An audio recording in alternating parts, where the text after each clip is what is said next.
Saudações de paz, queridos e amados estudantes da Academia Bíblica Teológica Internacional. É sempre um prazer enorme estar convosco e aqui estamos então para mais uma aula, nossa aula de número 3 da nossa disciplina de liderança cristã. Pronto, nesta aula 3 nós vamos dar seguimento, vamos dar sequência à nossa aula 2, onde estamos a falar sobre os pilares espirituais da liderança. Portanto, aqui na aula número 3, vamos fazer a conclusão dos pilares, das competências, paramos nas competências relacionais. Vamos então fechar a questão das competências relacionais, né? Abordando a questão da união, né? Bem como também da comunicação assertiva. Tanto com a comunicação assertiva, fechamos as competências relacionais, vamos depois então avançar com as competências de gestão e formação. Vamos depois apresentar as bases bíblicas que servem de referência para a questão de liderança, né? Quais são os principais textos bíblicos onde nós encontramos então subsídios essenciais quanto à liderança no ponto de vista das escrituras. E vamos fechar a nossa aula número 3, apresentando então a diferença entre um chefe e um líder cristão. Muito bem, vamos então avançar, né, dando sequência aqui com as competências relacionais. Temos a terceira competência relacional, que é a união, né? A união, né, na perspectiva da liderança, né, significa ter então a capacidade de unir o grupo, nesse caso a congregação, né, ou a igreja, em torno de uma visão comum e missional, né? A visão comum, que é a visão de fazer a vontade de Deus, que é nos unirmos ao corpo de Cristo e fazermos a vontade de Cristo, cumprindo então assim a missão, né, que Jesus deixou à igreja, conforme nós podemos ver no texto de Mateus capítulo 28. Portanto, o líder deve ter capacidade de unir o grupo em torno da visão e em torno da missão. A união na liderança cristã não é apenas ausência de conflitos, porque é natural existir conflito dentro da liderança, onde tem aglomerado de várias pessoas. É normal existir, por exemplo, pontos de vista diferentes, né? Ideias diferentes, e isso é muito normal, né? Mas é importante que haja então uma unidade de propósito, né? O grupo tem que ter um só propósito e um só espírito, né? Que deve refletir então o caráter de Deus. Okay? É importante que haja um propósito, haja um espírito, né? Assim como Jesus orou ao Pai, né? Em Mateus, em São João 17, na oração sacerdotal, né? Do versículo 16 ao versículo 21, onde Jesus então ora ao Pai para que os seus discípulos, né, aqueles que seguem a Jesus, fossem um, assim como Cristo é um com o Pai. Portanto, aqui fala de unidade de propósito, né? Cristo estava unido ao Pai em termos de propósito, né? Tudo que Jesus fazia para satisfazer então a vontade do Pai. Do mesmo jeito, né? A igreja, né? Todos os liderados e o líder devem estar unidos num só propósito, né? Que é o de engrandecer a Deus e o de cumprir, né, a missão, né, que nos foi dada por Deus por meio de Cristo Jesus, né? É importante que os líderes, né, caminhem em harmonia, pois quando há união, né, quando os líderes caminham unidos, isso então torna-se um testemunho vivo do Evangelho deixado por Jesus, né, de que os seus discípulos devem ser um. Portanto, o líder tem que ter a união do povo como um, né, uma das suas tarefas que devem fazer parte, né, da sua responsabilidade como aquele que está a liderar o povo de Deus. Qual é então o fundamento da unidade na liderança, da unidade do povo de Deus, da igreja? Né? As Escrituras Sagradas, elas apresentam como fundamento, que é fundamento teológico, né, o corpo de Cristo. Né? As Escrituras retratam a igreja como sendo o corpo de Cristo, né? Onde Cristo é o cabeça e todos os crentes, então, são membros. Okay? A analogia é essa, né? Assim como o corpo é só um e os membros são vários, né? E cada membro tem função específica e função diferente dos outros membros. Entretanto, todos os membros são essenciais para o bom funcionamento do corpo. Né?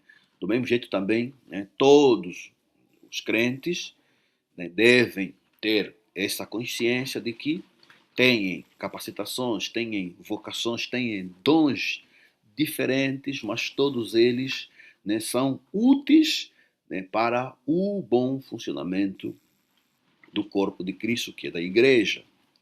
Okay? Então, a ideia é essa de membros do mesmo corpo. Portanto, nisso, dois aspectos aqui destacam-se no conceito da igreja como corpo de Cristo, que serve como base da união cristã. Primeira é a interdependência. Né? Já vimos que os membros são diversos e têm funções diversas, entretanto, os membros dependem um do outro, estão interdependentes. Os olhos dependem dos pés para se mover, os pés dependem dos olhos para enxergar, né? Os olhos e os pés dependem dos braços para exercer atividades, né? Portanto, todos os membros têm importância e todos os membros dependem um dos outros. O mesmo também é os membros da igreja. Né? É importante que o líder passe essa mensagem, faça a igreja, os crentes liderados perceberem que, apesar de terem vocações diversas, entretanto, são interdependentes. Todo mundo é importante. Cada um depende do outro. Okay? Cada um depende do outro. E de facto, Deus, ele distribuiu as vocações, distribuiu os dons, de tal forma que os crentes se completem. Aquilo que eu não tenho, o irmão tem. Aquilo que o irmão não tem, eu tenho. De tal forma que eu preciso do irmão para me edificar, o irmão também precisa de mim para me edificar. Portanto, todos nós precisamos uns dos outros. Esse é o princípio da interdependência. Okay? Porque ninguém consegue fazer a obra de Deus sozinho. Então, precisamos um dos outros. E o outro aspecto aqui importante é a submissão mútua. Assim como nós somos interdependentes, cada um depende do outro, nós também devemos nos submeter por amor uns aos outros. Eu me submeto ao irmão e o irmão se submete a mim. Isso é muito, mas muito importante mesmo. Okay? E aqui um aspecto muito importante também que não deve nos passar de vista aqui ainda na submissão mútua. Né? Antes do líder, né, liderar a igreja, né, os líderes devem estar submetidos uns aos outros em amor. O que deve fazer que os crentes, né, os líderes, se submetam uns aos outros é o amor que nós temos de Deus, o amor de Cristo. Okay? Claro, vamos respeitar as hierarquias, né, as funções de cada um, mas vamos nos respeitar, vamos nos considerar, vamos nos submeter uns aos outros. Isso é muito importante, né? É importante respeitarmos as áreas de autoridade de cada colega, respeitar as responsabilidades que cada um tem dentro do ministério, né? E, de facto, nos submetermos, né, à autoridade. Isso é extremamente importante, ok? Muito, muito, mas muito bom. Ok, avançando agora, vamos agora então ver as barreiras, né? Quais são os aspectos que condicionam a unidade, que constituem-se um obstáculo para a unidade da igreja ou do povo de Deus. Primeiramente, é o espírito de Diótrefes, né? Aqui por espírito de Diótrefes, pronto, Diótrefes é a figura que nós encontramos em 3 João 1, versículo 9, que era um bispo, né, que gostava de ter controle de tudo, querer ter primazia, né? Ter primazia, ter autoridade em tudo, mandar em tudo, né? Existem líderes assim, querem mandar em tudo.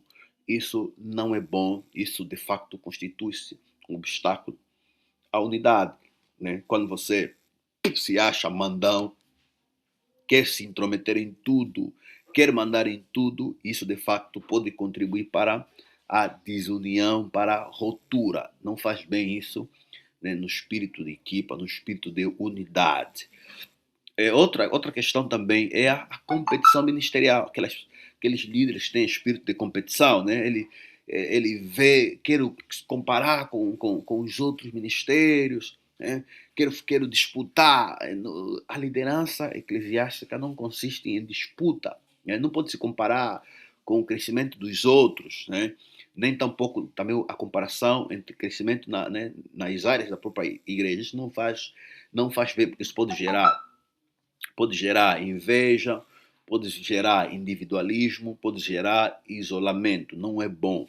Portanto, não deve haver aqui a ideia de competição no ministério eclesiástico. Outra questão também que constitui-se barreira é a falta de comunicação, né? Quando não há comunicação, o líder faz as coisas sem comunicar os pares, né? O ministério, né?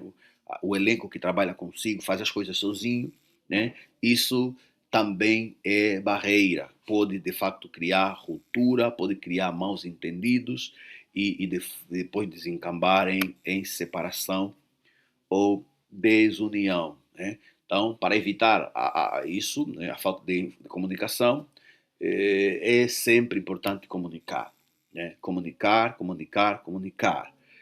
Lembrar que a liderança, quando você está a liderar um grupo, vai exigir primeiro transparência e diálogo constante. Transparência é o quê? É você ser transparente naquilo que você faz, né? Prestar conta onde é que os dinheiros que entram, aonde é que vão os dinheiros que entram, né? E comunicar, dar a conhecer, né? Quando nos comunicamos, de facto a boa comunicação evita então desconfianças desnecessárias, né? E maus entendidos desnecessários. Ok, é, vimos as barreiras à unidade, vamos agora ver então práticas que fortalecem, que contribuem, né, para a união. Primeiro é a questão da oração em conjunto, né? Fundamental, é muito importante quando os líderes, né, oram uns pelos outros, né, intercedem uns pelos outros, tem um encontro de oração entre os líderes, isso faz muito bem, porque, né, na oração a oração fortalece a comunhão, a oração alinha os corações à vontade de Deus. Portanto, quando todos os líderes estão alinhados à vontade de Deus, é muito difícil haver ruptura ou haver separação. Portanto, é importante a oração conjunta, o orar uns pelos outros e também o orar junto, né, pelo ministério, pelos problemas da própria igreja. Isso faz muito bem. E outra questão também que ajuda no fortalecimento da unidade é o acordo no essencial. Ou seja, é importante que a igreja, a comunidade, né, defina de forma clara aquilo que são as doutrinas essenciais, né, aquilo que são doutrinas inegociáveis que a igreja professa. E essas doutrinas devem ser bem compreendidas por todos os líderes. Deve haver consenso naquilo que são doutrinas essenciais, okay? Doutrinas que não se negociam. Agora, as doutrinas secundárias, aí sim, né, pode haver liberdade para opiniões pessoais, opiniões particulares, opiniões sobre método de interpretação. Nas doutrinas secundárias, isso é razoável, é normal. Estamos a falar, por exemplo, de doutrina que tem a ver com a escatologia, né, tem a ver com aspectos muito complexos, né, que é difícil haver assim, né, uma visão exata da coisa. Então aí pode-se deixar aberto, né, para ao entendimento, à liberdade dos métodos. Entretanto, naquilo que são doutrinas essenciais, deve haver consenso. Okay? Isso é importante, primeiro, para evitar que haja ruptura doutrinária, né? Isso é muito importante e, de facto, é extremamente essencial ter isso com muito cuidado, né? Ao procurar sempre o acordo nas doutrinas essenciais da fé e deixar liberdade para aquelas doutrinas secundárias. Outra questão também que ajuda a fortalecer a união, a unidade da igreja, é a honra pública. É importante que o líder, né, também aprenda, né, cultive o hábito de honrar, de elogiar, de encorajar em público, né, os pares, né, me refiro aqui àqueles obreiros que trabalham consigo no ministério. Né, elogiar, né, dar palavras assim de agrado, palavra de encorajamento, de estímulo, isso faz muito bem, isso também fortifica a unidade entre a liderança e os liderados, em particular aqueles ministros, né, aqueles cooperadores que também contribuem, trabalham, dão o seu máximo, né, no andamento, no crescimento, no progresso da obra de Deus, do ministério. Portanto, é importante o líder em público também honrar essas pessoas. Isso faz muito bem, isso motiva. Isso motiva. E quando fazemos assim, né, sempre que houver alguém com tendência de desunião, né, vai ser rapidamente percebido, né, e pelo povo. Portanto, é importante que o líder saiba reconhecer, honrar, né, os pares, né, em público. Isso faz muito bem. Ok, agora vamos então olhar, já para fechar aqui a questão da união, vamos olhar o resultado da união. Né? Quando uma igreja, quando uma liderança ela é unida, o que isso resulta na comunidade, na igreja. Né?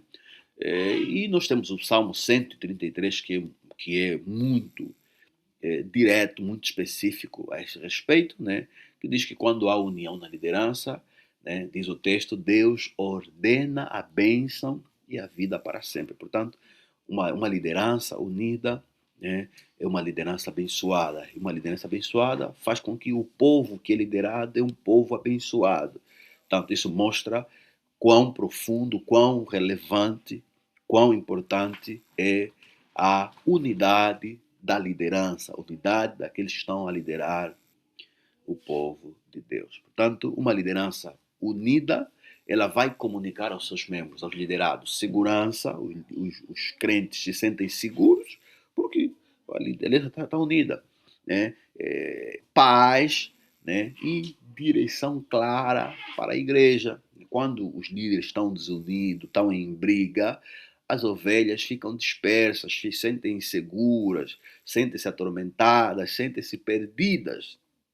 Quando os líderes estão unidos, as ovelhas sentem-se seguras, sentem paz, têm direção muito clara, né? E isso, de facto, glorifica ao Deus Todo-Poderoso. Portanto, aqui então fechamos com a questão da união, fechamos aqui as competências relacionais, né? Vamos agora avançar para um outro tópico, vamos agora falar da comunicação assertiva. Vamos avançar para a questão da comunicação assertiva, que é o nosso próximo tópico. Ok. Por comunicação assertiva, estamos a nos referir à capacidade de saber ouvir atentamente e também comunicar-se de forma clara e respeitosa. Okay? Saber ouvir de forma ativa e saber comunicar, saber falar de forma clara, de forma respeitosa, de forma amorosa. Okay?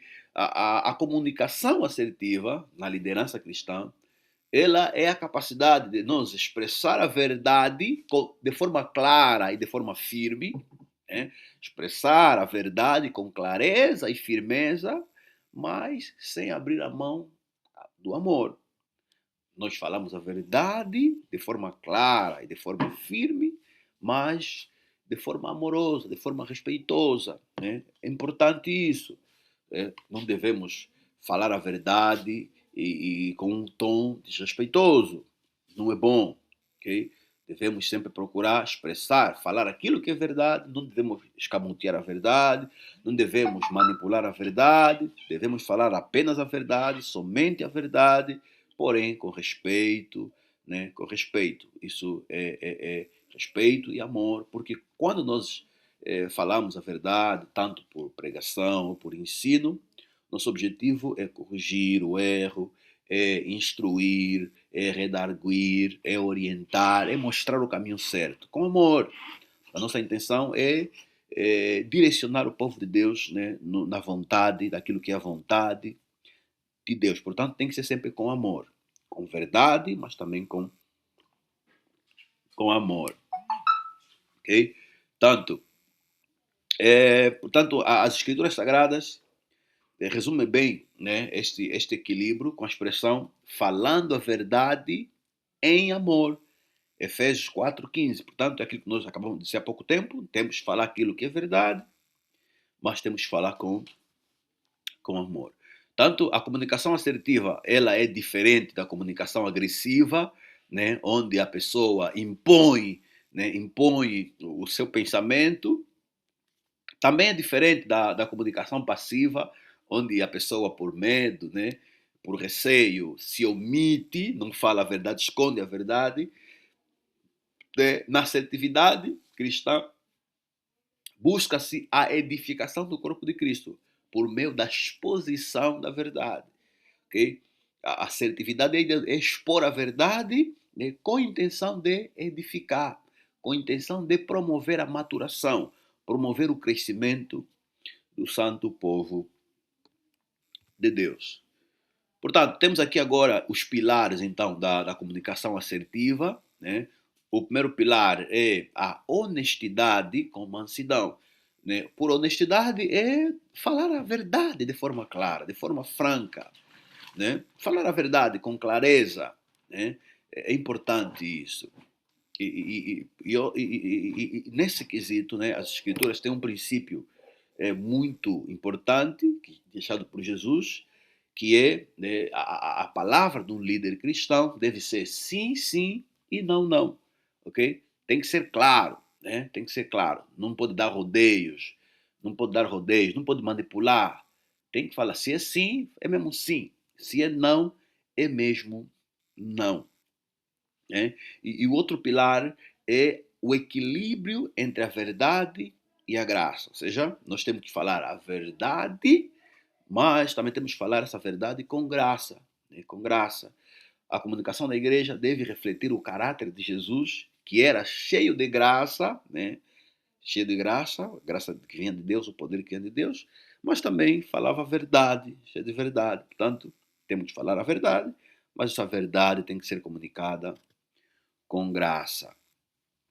Tanto, isso também inclui, por exemplo, feedback edificante, por exemplo, o líder deve aprender a corrigir os liderados, né? Corrigir os liderados de forma assertiva, né? Não atacando a pessoa, né? Não atacando, nunca atacar a pessoa, mas devemos atacar o erro, o comportamento, né? Se o liderado errou, falhou, nós temos que corrigir a falha, corrigir a ação, corrigir o erro, ok? E nunca atacar a pessoa. Temos que saber diferenciar a pessoa do ato cometido. Portanto, nós somos contra o ato errado que foi cometido e nunca contra a pessoa. Okay? Portanto, não devemos condenar a pessoa, devemos condenar a ação errada. Porque o nosso objetivo é ajudar essa pessoa a corrigir aquilo que fez de forma errada. Portanto, então temos que dar aqui esse feedback edificante quando nós ajudamos a identificar aquilo que está errado e mostramos como é que devia se fazer de forma certa. E outra questão ainda aqui mesmo é também o líder deve primeiramente, antes mesmo de falar, ouvir, ok? Ouvir primeiro a pessoa, ok? Não fale, não ataque, sem primeiro você ouvir a pessoa e tentar perceber, né, as motivações, né, o contexto, né, que levou ao erro cometido. Só depois, então, de você ouvir, é que você estará pronto para falar de forma acertada, ok? Falar de forma acertada, isso também é, é muito importante. E outra questão é a gestão de conflitos, né? A gestão de conflito também é extremamente importante, a gestão de conflito. E quando há conflito, é importante o líder gerir, né? Primeiramente, fazendo confrontação bíblica. Aqui, por confrontação bíblica, é o quê? É o líder não condenar a pessoa simplesmente por aquilo que ouviu dizer, né? Quando você ouve a dizer de terceiros, é possível que o que você ouviu dizer de fato seja verdade, como também pode ser mentira. Portanto, não pode já condenar alguém com base naquilo que você ouviu dizer. É importante você seguir o princípio bíblico, que é o quê? Primeiro é chamar a pessoa em particular, conforme Mateus 18, e procurar ouvir dessa pessoa, né, as informações que você ouviu, né, de terceiro, perguntar de forma sábia, né, para a pessoa procurar se explicar, ok? Se haver fortes indícios, né, aí podemos então chamar, né, as pessoas que são testemunhas, né, para confrontá-las diante da pessoa de facto acusada, para nós procurar averiguar, né, se de facto a informação condiz com a verdade ou não, ok? Então, e é importante esse princípio, né, para não se cair, né, não se depois cair em problemas, né, eh, que venha gerar fofocas, né, isso não é bom, não é bom no meio do corpo de Cristo. Portanto, o líder tem que ter essa sabedoria, né, quando houve uma informação, procurar confrontar, né, confrontação primeiro, ouve a pessoa em particular, caso notares fortes indícios, podes ouvir, confrontar, chamando as testemunhas, né, para confrontar as testemunhas com a pessoa em causa, né? E o terceiro passo, caso o segundo passo não funcionar, é levar a pessoa no conselho. Porque lembrar sempre que o objetivo é procurar corrigir o erro, se comprovar que de fato a pessoa errou, né? É corrigir o erro, é recuperar a pessoa e nunca destruir a pessoa, ok? Também, na gestão de conflito, é importante que o líder tenha um posicionamento firme, ou seja, quando se trata de violação da doutrina, né, das doutrinas das escrituras, né, doutrinas escriturísticas ou questões de ética, né, é importante que o líder tenha um posicionamento firme, ok? Um posicionamento firme, ok? Claro que, né, com amor, mas deve haver firmeza no posicionamento doutrinário e ético. Se violou um princípio doutrinário, violou um princípio ético, deve ser de facto aplicada as sanções estabelecidas de acordo com as escrituras e de acordo com os regulamentos aplicáveis na instituição. Okay? Isso é extremamente importante para conservar a pureza, né, da igreja, né, bem como também disciplinar o resto da congregação. Isso é extremamente importante. É importante o líder ser firme nos seus posicionamentos para, então, não comprometer os valores do Evangelho. Ok? Aqui, para fechar a questão da assertividade, né, temos então aqui dicas, né, dicas práticas que ajudam na assertividade. Né? A primeira dica é importante procurar evitar falar na segunda pessoa, tipo tu, você, e usar a primeira pessoa, né?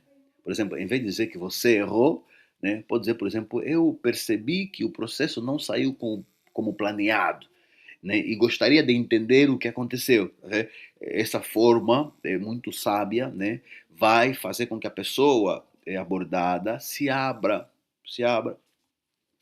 Outra dica prática é manter sempre o tom de voz calmo, né? Manter o tom de voz calmo também é muito importante, né? Para manter um bom clima, né? De diálogo, um bom clima de abordagem, porque se abordares a pessoa com um tom alto, né? Vai estragar logo, né? O ambiente e é muito provável que não vai ter sucesso, né? Na conversa, não vai ter sucesso, não vai ter sucesso. E outra coisa também é importante, quando estivermos a conversar com alguém que errou, é procurarmos nos focar na solução, procurar mostrar a solução. Não devemos gastar só tempo em mostrar o problema, mostrar que errou. Claro que temos que mostrar o que está errado, mas o nosso foco principal deve ser mostrar o caminho, mostrar a solução, mostrar a saída, mostrar o caminho para essa pessoa crescer ou ela ser recuperada. Portanto, isso é muito importante, né? É, quando estamos a nos comunicar, né? Particularmente com quem errou. Mostrar sempre o caminho, ok? Mostre, procure sempre mostrar o caminho. Esse é o ponto essencial, ok? Então, fechamos assim com a questão da assertividade, ok? Vamos assim agora avançar para as competências de gestão e de formação, né? Questão, competências de gestão e de formação, ok? É importante o líder cristão entender que, além das competências espirituais, né, que nós vimos, o líder também precisa de habilidades práticas para guiar a comunidade, né? Tem que ter habilidades práticas também. E nessas habilidades práticas, por exemplo, nós destacamos a questão da formação de novos líderes, né? Tem que haver essa habilidade de formar novos líderes para que se garanta a continuidade da igreja, né? A disciplina e responsabilidade, né? O líder eclesiástico tem que manter a disciplina, tem que ser disciplinado, né? E também tem que, de facto, ser responsável, né?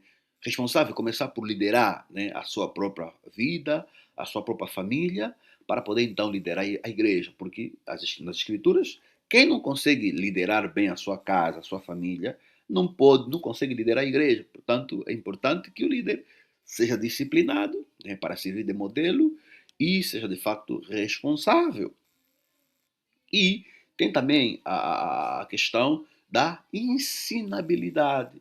Ou seja, o líder tem que estar aberto para aprender, né, e buscar aprimorar de forma constante os seus conhecimentos.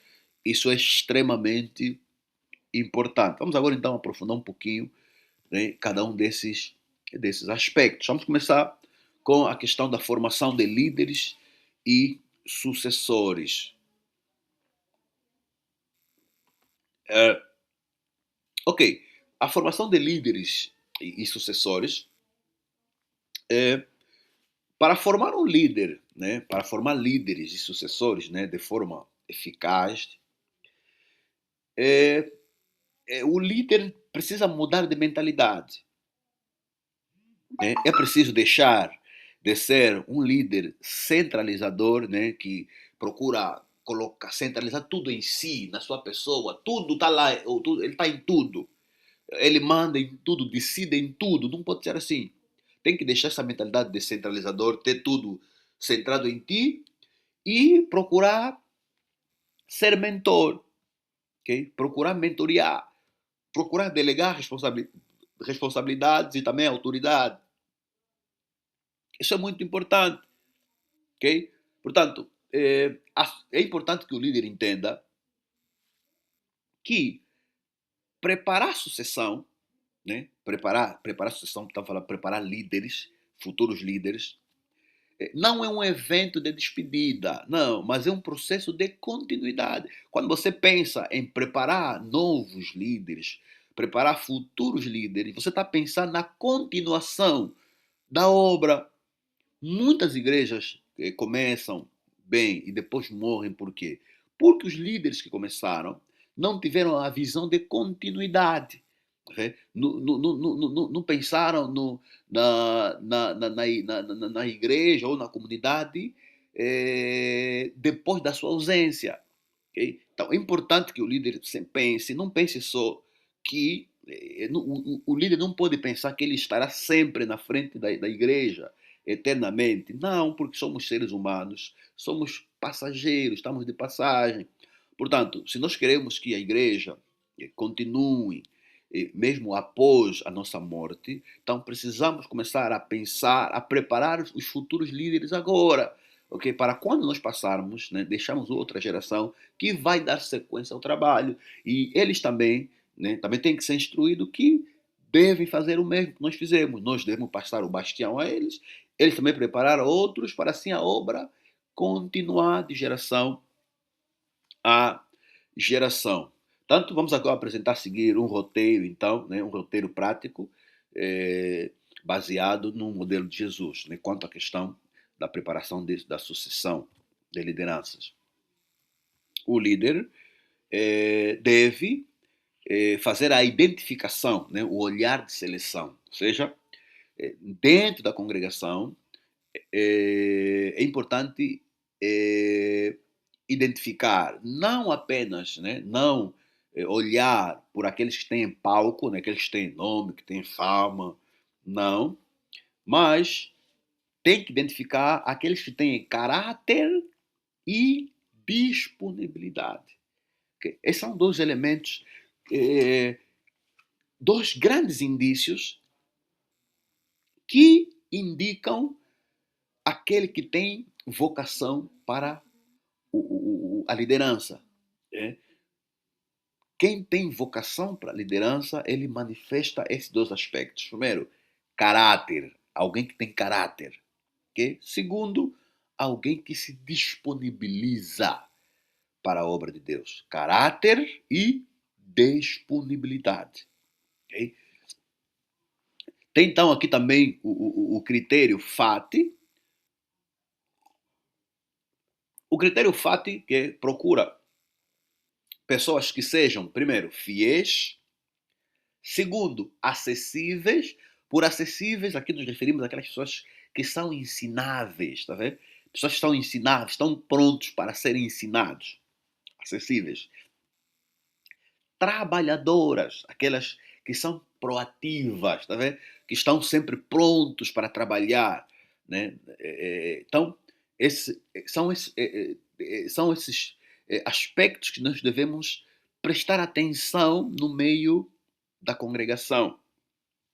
Outro aspecto importante na identificação, né, dos futuros líderes, observação no pequeno, ou seja, depois de nós olharmos aqui, né, os aspectos anteriores que nós afloramos, né, que é olhar aqueles que têm caráter e têm disponibilidade, aqueles que são fiéis, são ensináveis e são trabalhadores, vamos então delegar responsabilidades.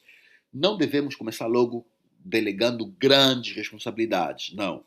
Devemos começar primeiro delegando pequenas responsabilidades, né? Vamos dar uma pequena responsabilidade, vamos depois verificar, vamos acompanhar como é que a pessoa vai lidar com a responsabilidade que nós lhe demos, né? Se a pessoa for boa nas pequenas responsabilidades, isso vai indicar que ela está pronta para as grandes responsabilidades. Se a pessoa reprovar na pequena responsabilidade, portanto, não está pronta também para grandes responsabilidades. Ok? Portanto, além, né, depois de nós então fazermos a identificação desses futuros líderes, né, que vamos preparar para serem os futuros líderes da igreja, a seguir, vamos então capacitá-los. Né?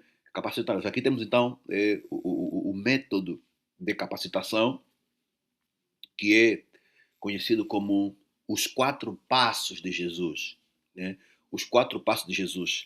O primeiro passo de Jesus, né, o primeiro método de Jesus, o primeiro passo é eu faço, você vê. Né? Onde o mentor, nesse caso o atual líder, né, ele está a fazer o trabalho, mas é, os liderados, né, o aprendiz, aquele que está a ser instruído para futuros líderes, deve estar com o líder para verem como é que o líder está a fazer. Ok? Nesse caso, o líder faz, o aprendiz vê. Ok? Aqui o mentor serve de exemplo e modelo. O líder está a fazer, o aprendiz está a observar. Ok? No segundo passo, eu faço, você ajuda. Aqui, o aprendiz começa a participar da execução, mas é o líder que está a fazer e o aprendiz está a ajudar o líder que está a fazer. Ok? Muito importante. Esse é o segundo passo. O terceiro passo, você faz e eu ajudo. Aqui, o líder deixa o aprendiz fazer, enquanto que o líder ajuda o aprendiz. Ok? O aprendiz assume a frente e o mentor dá suporte e feedback. Né? Aí o aprendiz é que está a fazer o trabalho, o líder está a observar, está a dar suporte e vai lhe orientar, vai lhe dando feedback daquilo que está a fazer.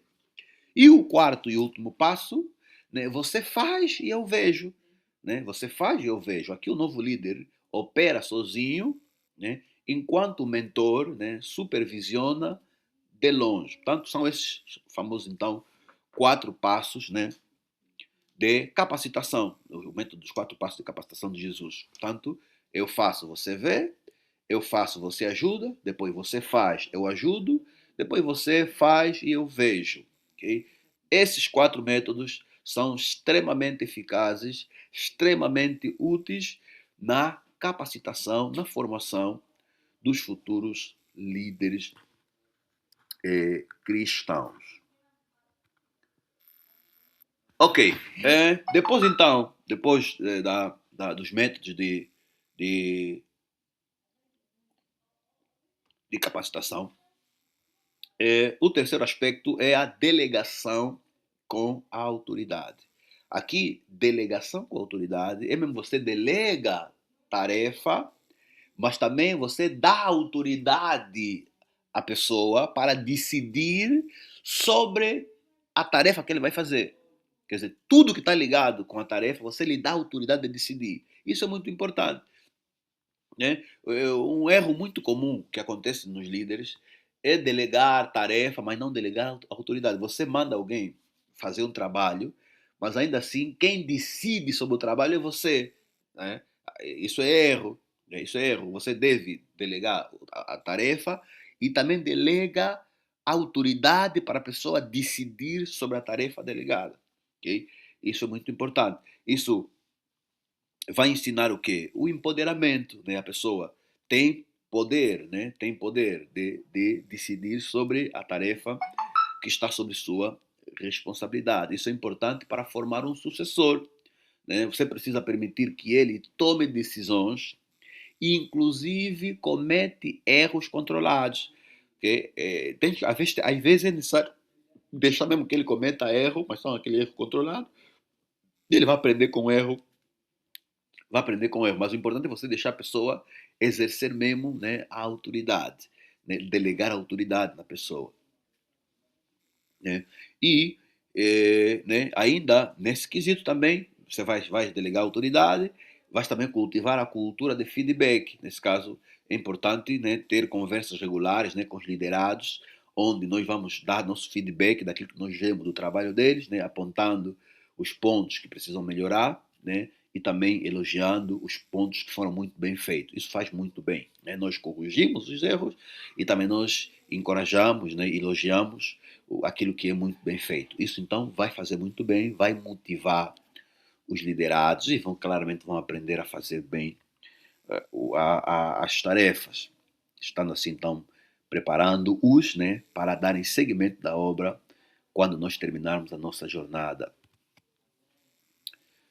Ok, o quarto aspecto aqui é o investimento no ser antes do fazer. Aqui também muitos falham. né, é importante, antes de nós delegar tarefas, delegar responsabilidade a alguém, primeiramente nós temos que trabalhar no seu ser, ok? No seu ser, no seu caráter, ok? É importante nós percebermos que a técnica, né, o fazer, a pessoa aprende de forma rápida, ok? De forma rápida. Fazer é rápido a pessoa aprender. Já o caráter, né, leva muito tempo ser moldado. Portanto, é importante primeiro nós trabalhar no caráter da pessoa antes de nós então lhe delegar responsabilidades, ok? Tanto nesse quesito devemos ser mentores, né? Mentorear essas pessoas de forma pessoal, reservar tempo para conversar com essas pessoas, os futuros líderes, sobre a vida espiritual, sobre a família e emoções do futuro líder. Né? Temos que prepará-los, né?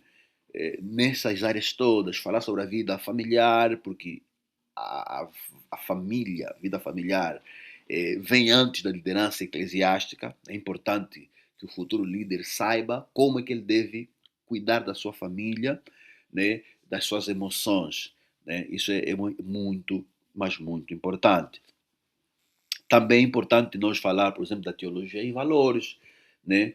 É importante que aqueles que vão ser futuros líderes entendam quais são os valores inegociáveis que a igreja defende, né? As doutrinas inegociáveis que a igreja professa, né? Para evitar, então, que esses futuros líderes, né, no futuro, haja, então, ruptura doutrinária no futuro. Então, é importante que eles sejam muito bem abalizados sobre as doutrinas fundamentais que a igreja professa. Ok, e por fim, o último aspecto aqui é a questão do planeamento de transição, né? A saída gradual. Né? É importante, se você é líder que quer que a igreja sobreviva sem você, né? Pensando quando você morrer, quer que quando você morrer a igreja sobreviva, então você precisa tornar-se desnecessário de forma gradual. Né? Você precisa se tornar desnecessário. Não pode ser, você não pode ser aquele que se você não estiver na igreja, não há culto. Não pode ser assim. Se você, quando não estás no há culto, quer dizer, quando você morrer, a igreja vai se espalhar. A igreja vai parar de existir. Então é importante você formar pessoas de tal forma que você tem pessoas que conseguem fazer tudo o que você faz. De tal forma que a tua ausência não tem grande impacto na comunidade, não tem grande impacto na igreja. Okay? Quer dizer que você está se tornando desnecessário. Né? Quando a tua ausência, né, não impacta nada, quando a tua ausência não causa nenhum problema na igreja, quer dizer que você está, de facto, liderar corretamente, você está conseguindo se tornar desnecessário aos poucos na igreja. Isso é sinal de que a tua ausência física não vai afetar para que a igreja se espalhe, ok? Então, isso é importante, ok? É importante nós termos esse entendimento, esta visão. Infelizmente, muitos líderes não têm essa compreensão, não têm esse entendimento. Pensam que vão continuar a liderar eternamente, que são líderes para sempre. Somos mortais, irmãos. Somos passageiros. Portanto, se nós temos uma visão de Deus, precisamos olhar a obra de Deus nessa perspectiva. Precisamos não parar só em nós, mas preparar também líderes do futuro que vão dar sequência, então, à obra que talvez nós começamos com a graça de Deus. E outra questão ainda aqui, né, na preparação da transição gradual, a visibilidade é importante. Né? É importante começarmos a apresentar também, né, os futuros líderes de forma gradual, para que eles também apareçam, sejam também conhecidos pela comunidade, né? Dando-lhe, então, assim, voz nas reuniões e celebrações, treinar essas pessoas, né, a celebrarem, por exemplo, atividades, cerimônias, né, para serem então conhecidos e ganharem também assim, a consideração da própria congregação ou dos santos. E a outra questão é o desprendimento. É importante que o líder aceite se desprender, né? Não centraliza tudo em ti, né? Desprende-se né, de algumas coisas, vai distribuindo né, tarefas, né, vai, vai também abrir mão do controlo, né, e do aplauso, vai procurar também fazer com que os outros também, né, tenham apareçam, né, tenham também alguma notoriedade no meio da congregação. Isso é extremamente importante também. Portanto, fechando aqui então este tópico, né? Qual é o maior obstáculo que você hoje enfrenta, que você hoje enfrenta para começar esse processo de preparar já os futuros líderes, os sucessores, aqueles que vão dar continuação à obra que você faz como pastor? Qual é a dificuldade que você está a encontrar para começar com esse processo? Será que você está a encontrar dificuldade de falta de pessoas disponíveis para trabalhar, ou para serem preparadas, para serem treinadas, ou você tem dificuldade em delegar funções importantes?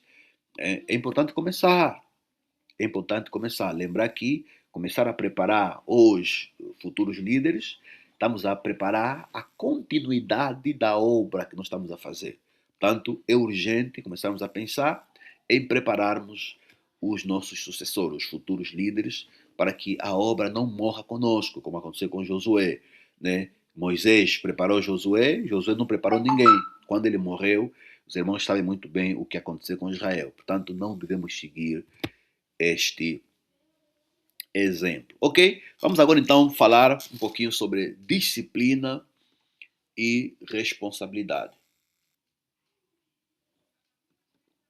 É, ok, penso que para não ser muito, para não alongar muito aqui o vídeo, eu vou parar por aqui, né? Essa questão da disciplina e responsabilidade, eu vou falar na aula número 4. Portanto, paro por aqui com a aula número 3, né? E esperando nos encontrar, nos rever na aula número 4. Graça e paz.